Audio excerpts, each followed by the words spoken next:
Hello जी, अस्सलाम वालेकुम। आज की जो वीडियो है it is all about inflation. आज का जो कार्टून है वो भी इन्फ्लेशन से मुतालिक है कि government taking steps to control inflation.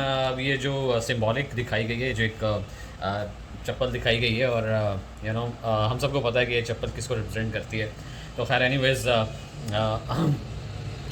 इस पूरी पिक्चर में दिखाया गया है कि जो गवर्नमेंट है, government is going to take harsh decisions against these very poor people, तो ताकि जो है वो इन्फ्लेशन को कंट्रोल किया जाए। But this is not our point is के आखिर क्या हुआ है कि इन्फ्लेशन जो है वो तकरीबन पाकिस्तान में डबल डिजिट में चला गया है। It is almost 13%। Double digit में जब जब भी इन्फ्लेशन जाता है तो इट्स अ ह्यूज नंबर, क्योंकि डबल डिजिट का मतलब होता है कि an average person can not afford you know things. तो ये बहुत ही ज़्यादा मुश्किल, एक मिजरेबल कंडीशन होती है जब भी आपका इन्फ्लेशन रेट डबल डिजिट में जाएगा। इवन जो डेवलप्ड कंट्रीज़ हैं वो भी अफोर्ड नहीं कर सकती डबल डिजिट इन्फ्लेशन। तो आप ये इमेजिन कर सकते हैं कि पाकिस्तान जो है वो एक अंडर डेवलपिंग कंट्री है, उसके बावजूद पाकिस्तान का जो इन्फ्लेशन रेट है वो तकरीबन डबल डिजिट में है।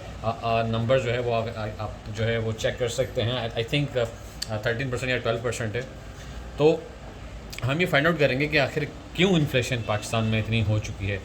हुआ क्या कि 2018 में जब करंट गवर्नमेंट आई तो इन्होंने कुछ जो है वो सबसे पहला काम जो किया था वो ये किया था कि इन्होंने ऑस्टेरिटी मेजर्स लिए थे। वो ऑस्टेरिटी मेजर्स में क्या इन्होंने किया, उसमें इन्होंने ये किया कि इंपोर्ट्स को इन्होंने काफ़ी हद तक रिड्यूस किया। इंपोर्ट को रिड्यूस किया, सेविंग को इनकरेज किया इंटरेस्ट रेट को बढ़ा के, क्योंकि इंटरेस्ट रेट जब भी बढ़ेगा आपका तो लोगों की टेंडेंसी सेविंग की तरफ जाएगी। तो टेंडेंसी बढ़ी, इंपोर्ट कम किया, सेविंग को इनकरेज किया। और जब ये दोनों चीज़ें होंगी तो उससे सबसे ज़्यादा ये होता है कि आपके पास जो ओवरऑल डिमांड है वो रिड्यूस हो जाती है। ओवरऑल डिमांड रिड्यूस हो जाती है। अच्छा, इंपोर्ट्स जब आपकी कम होगी तो आप जो है वो बेसिकली इंपोर्ट ड्यूटी ज़्यादा कर देते हैं, टैक्सेस ज़्यादा लगा देते हैं इंपोर्ट पे। तो उससे होता क्या है कि आपकी जो सप्लाई है वो कम हो जाती है। उसकी बुनियादी वजह यह है कि हमारी जितनी भी एक्सपोर्ट है ना, अवर एक्सपोर्ट जो है, हमारी जो एक्सपोर्ट है वो अनफॉर्चुनेटली इंपोर्ट ओरिएंटेड है। हमारी जितनी भी एक्सपोर्ट है वो इंपोर्ट ओरिएंटेड है। उसकी वजह यह है कि हमारा जो इनपुट कॉस्ट है, जो प्रोडक्शन के लिए चीज़ें चाहिए होती हैं वो हम इंपोर्ट करते हैं, क्योंकि हमारे पास ऐसी स्किल्स नहीं है। हमने अपनी एजुकेशन पे, रिसर्च एंड डेवलपमेंट पे हमने जो है वो इन्वेस्ट नहीं किया, एजुकेशन पे नहीं किया, R&D पे नहीं किया।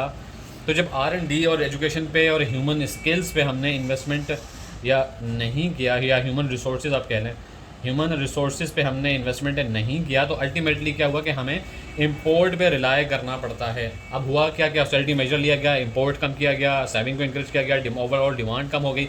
तो इस सब का फ़र्क क्या हुआ, इस सब का नतीजा ये नहीं। और हमने अपनी एजुकेशन, R&D पे और ह्यूमन रिसोर्सेज पे तो 70 सालों में हमने इस पर इन्वेस्टमेंट ही नहीं की। तो अल्टीमेटली क्या हुआ कि हमारी ओवरऑल सप्लाई जो है वो कम हो गई।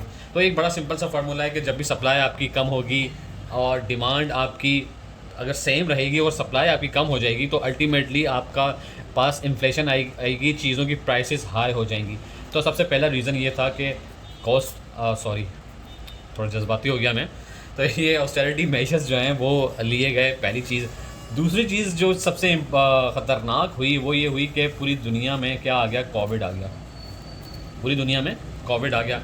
जब कोविड आ गया तो पूरी दुनिया की जो इकोनॉमिक एक्टिविटीज़ थी वो रिड्यूस हो गई। तो जब इकोनॉमिक एक्टिविटीज़ रिड्यूस हुई तो उससे भी एक प्रोडक्शन काफ़ी हद तक कम हो गई। प्रोडक्शन कम होने का मतलब फिर अगेन सप्लाई में शॉर्टेज आ गई। तो जब भी शॉर्टेज होती है, सप्लाई कम होती है, डिमांड ज़्यादा होती है, या डिमांड ज़्यादा नहीं भी होती है लेकिन सप्लाई अगर कम हो जाए उसके मुकाबले में, तो अल्टीमेटली क्या हो जाता है, इन्फ्लेशन आ जाता है। फिर इन्फ्लेशन, अब यहाँ पे क्या हुआ कि ऑस्टेरिटी मेजर पहले हमने लिया हुआ था 2018 तक, 2019 में जो है वो फिर कोविड आ गया, ऑस्टेरिटी मेजर्स हमने लिए, तो अल्टीमेटली क्या हुआ कि इन्फ्लेशन जो है वो हमारे कंट्रोल से बाहर हो गया। तो ये जो है ना ऑस्टेरिटी मेजर और कोविड के आने की वजह से पाकिस्तान में जो इन्फ्लेशन है वो इतनी हद तक हाई हो गया कि अब वो जो है कंट्रोल के काबिल नहीं हो रहा। अब उसको फिर कुछ चीज़ें और भी हैं, जैसे कि हमने आईएमएफ से लोन लिया हुआ है तो वो भी हमको पे करना है, और हम जो है वो आईएमएफ से जो लोन हमें मिलता है वो कंडीशनल होता है। कंडीशनल, वो कंडीशनल होता है। कंडीशनल का मतलब ये होता है कि आईएमएफ आपको कहता है कि भाई आपने इन एरियाज़ पे आपने टैक्सेस लगाने हैं ताकि आप हमें रिटर्न कर सकें। और सबसे ईजीएस्ट वे क्या है कि आप टैक्सेस लगाएं किस पे, पेट्रोल ऑयल पे या पेट्रोल पे, आप टैक्स लगाएं गैस पे, आप टैक्स लगाएं इलेक्ट्रिसिटी पे। तो जब ये इन तीन चीज़ों पे जब आपका टैक्स लगेगा तो ऑब्वियसली तब भी आपकी इनपुट कॉस्ट जो कि प्रोडक्शन के लिए कॉस्ट जो जो कॉस्ट ऑफ प्रोडक्शन है वो भी आपकी बढ़ जाती है, और जब वो भी बढ़ेगी, कॉस्ट ऑफ प्रोडक्शन बढ़ेगी, तब भी आपके पास इन्फ्लेशन आ जाएगा। तो ऑस्टेरिटी मेजर, कोविड और फिर आईएमएफ कंडीशनल अग्रीमेंट आईएमएफ से, सारी चीज़ें मिल मिला के ना तो फिर गवर्नमेंट के लिए बड़ा मुश्किल हो जाता है। ये जो गवर्नमेंट है इसके लिए बड़ा मुश्किल हो जाता है कि वो इन्फ्लेशन को कंट्रोल कर सके। और इन्फ्लेशन कंट्रोल नहीं हो पा रहा तो अल्टीमेटली ये है कि भाई या तो आप गुर्बत कम करो या फिर गरीब को कम कर दो, दोनों में से कोई एक करना पड़ेगा आपको। तो अब इसमें ये बताया गया है कि गुर्बत तो कम होगी नहीं, इन्फ्लेशन तो कम होगी नहीं, तो गरीब को ही जो है वो कुचल दिया जाए। Thank you very much.